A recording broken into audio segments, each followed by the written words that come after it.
Hello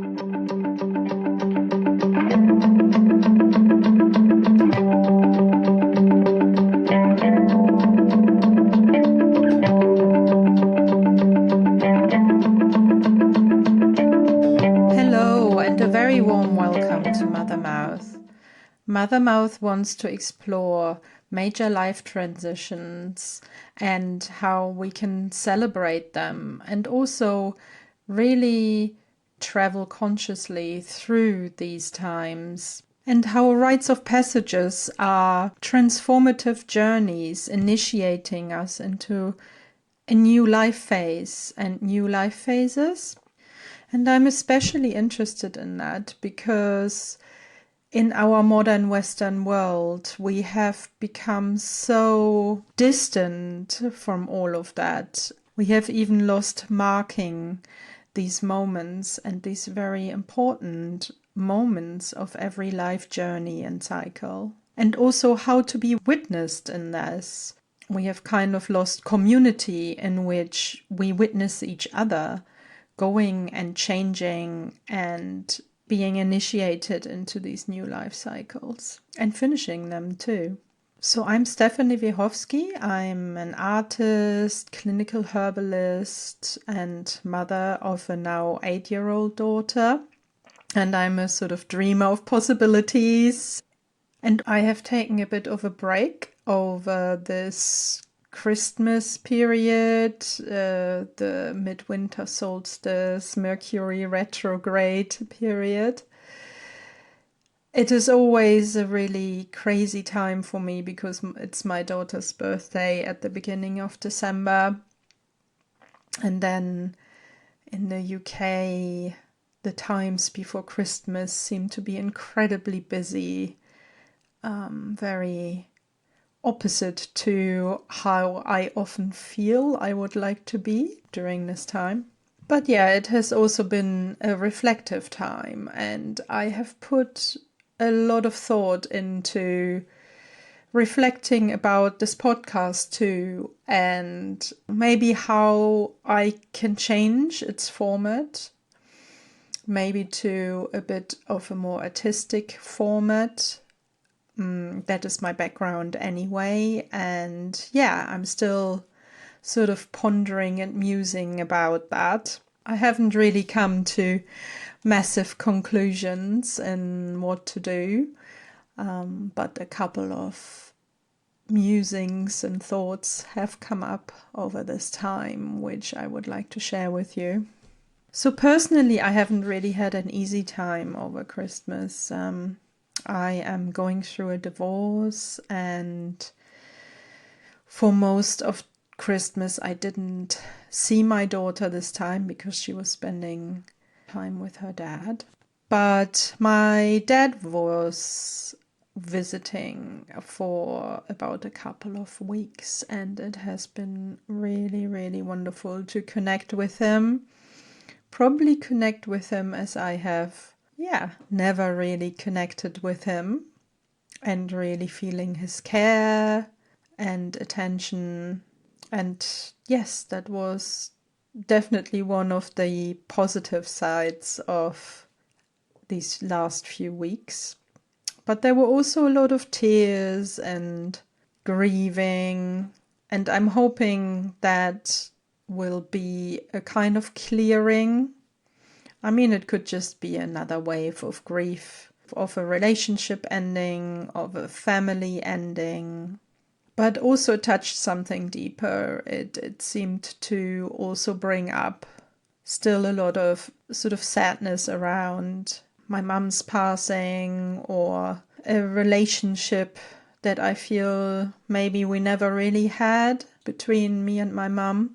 So yeah, that's where I stand at the moment. So lots of reviews. And what has become really prominent during this time is also that I feel that I am getting ready for another pilgrimage. To expand on that a little bit, I remember listening to an interview with Rupert Sheldrake on the BBC at some point. It was about his book, The Science Delusion. But in the interview, he was saying, well, you know, in India, people don't go on holidays, they go on pilgrimages. And then they expand a little bit about that kind of subject. And I personally have done 2 pilgrimages, I would call them, in my life. And both of them were either walking or canoeing or traveling along the course of a river. So one was the Thames, so the river I had at that time lived next to or with for many years, and I felt has fed me. And then the other pilgrimage was canoeing the Trave, which is the river which goes through Lübeck, which is my birth city. And yeah, just sort of honoring these kind of lifelines of the earth. And I think at the time I was in a residency also in Lübeck, and I made this series of pictures which was gold leaf on black cloth, and they were basically the courses of the Trave River and the Thames and different rivers. And I called them Erdadern, which means as much as earth arteries in English.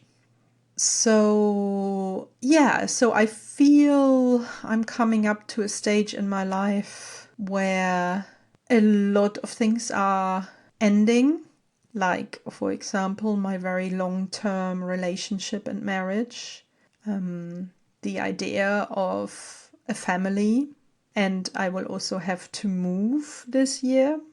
Not from the actual place where I am, but just move house where my daughter and I have lived in for the last 5 years. Yeah, also because I'm in perimenopause now and soon probably going to enter menopause, I feel that I am entering a totally new life phase. And yeah, this picture and idea of marking maybe a new start into something, the start into a major life transition, and also coming to the end of a lot of things, very important things in my life. And yes, I would like to mark it, but I don't really know where or how or what along to do this pilgrimage. And that has been preoccupying me. So I've been doing a little bit of research, and I really, really like the idea, rather than following some paths that have been trodden or pilgrimed before, usually in Europe, connected with certain saints or Christian religious paths throughout Europe. Like, for example, the big one is obviously the Santiago Way. I feel for me that the river theme is quite a strong theme. I have also considered really doing something here now in the UK. So there was the idea of going on the Offa's path or trying to travel along the Avon, which the Froome River, or where we are now, is a tributary to. And I haven't really come to any major conclusions yet, but that is what is preoccupying my mind, really. It would be really amazing if we could be given the time to do these things in our work lives and our consciousness, really. And it brings me to another thought or experience that I have had over this period, because my daughter and I, we, on winter solstice, which this year was on the 22nd of December, we went to Stonehenge, which is actually not very far from our house, a sort of 35-minute drive in the car. And currently the ancient monument is managed by an institution here called English Heritage. And you have to pay money to go close to the stones. But even then, you are not allowed, like you're only allowed to go along a path on the outside of the stones and not inside the actual stones. And the only times they open the stones up and people can go everywhere and it won't cost anything is at winter solstice and at summer solstice. So I thought it would be an amazing thing to go and see the sunrise, because supposedly when the sun rises probably at summer solstice as well, but at winter solstice, the sun rises and there are like sort of 3 arches, and the gaps in the arches, quite thin gaps, they align with the rising of the sun. So we went. And firstly, all of the roads were gridlocked. But anyway, we managed to park the car and then walk up to the stones. And I guess somehow I was at least envisioning something like a gathering where people would sing. Quite often people from Glastonbury would try and do some kind of neo-pagan rituals there, which I am not particularly into. But yeah, I was kind of expecting something, I guess. Some kind of gathering, powwow, some kind of focus.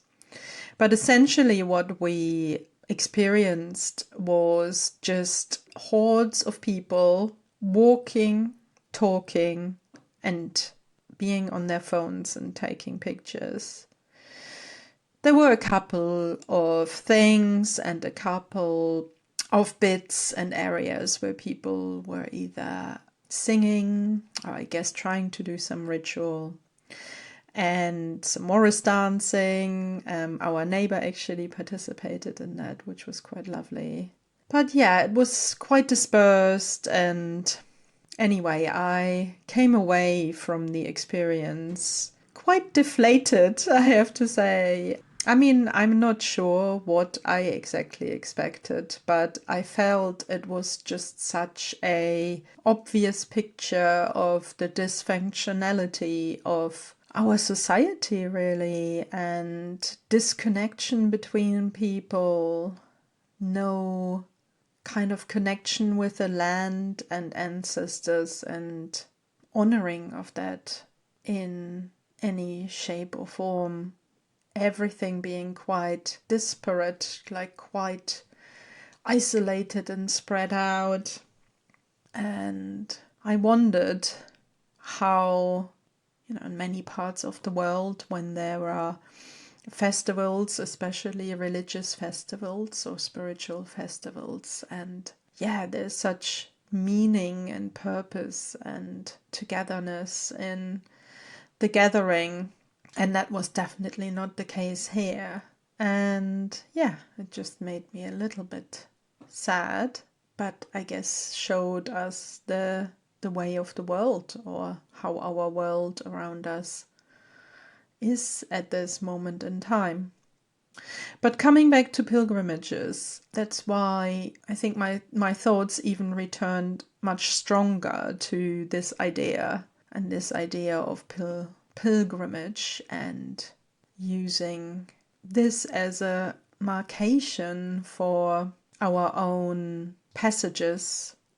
And something that, although obviously it would be great to do this and to be witnessed in this with a lot more people and in your community, at least that is still something that we can do. We can do as an individual, and it still has meaning. So, yeah, and although we are not participating in a very, very collective, let's say like kind of trance ritual or festival, I have been listening to a really wonderful podcast called The Emerald, and Joshua Schrei talks a lot about how these kind of gatherings and festivals and devotional trance, collective experiences have always been part of human experience till not that recently, and still are in many parts of the world.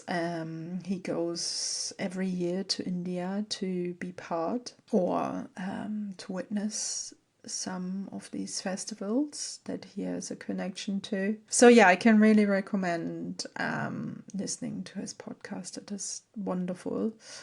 And how we can derive healing and meaning and be part of something bigger. And so, unfortunately, there has been a lot of sadness and disappointment over these last weeks. But at the same time, there has also been a bit of a focus, and underneath it all, I feel there is a bit of excitement as well. Excitement about a new stage, excitement about marking an ending or endings, and yeah, stepping through something, stepping into a new time, a new phase, which astrologically I've been listening to a couple of astrologers because I use astrology in my herbal practice as well, especially a podcast, or I'm on an app, and the woman who's doing it is called Shani Nicholas, and I can really recommend her book, but also her app. And there are some free features on the app which you can access if you don't want to subscribe. Yeah, and a couple of other astrologers, and supposedly in 2024 things are going to speed up with lots of planets moving into air signs, and yeah, a lot of new things and mental energies. So we will see how that all goes. So I would like to wish you all a very happy new year. May it be full of a full 2024. Thank you so much for being here, listening. Recently, a bit more of my ramblings and musings. I hope it gives something, and even if it's just little sparks of inspiration or a change of perspective or whatever it could be, not sure. And yeah, thank you so much for being here. And I have got 2 interviews in the pipeline, but the last few weeks have been quite slow, and I still have to record and then edit. So I think new interviews won't really be published till sort of February time, and then another one in March time. So I hope you can bear with me, and lots of love. Bye for now.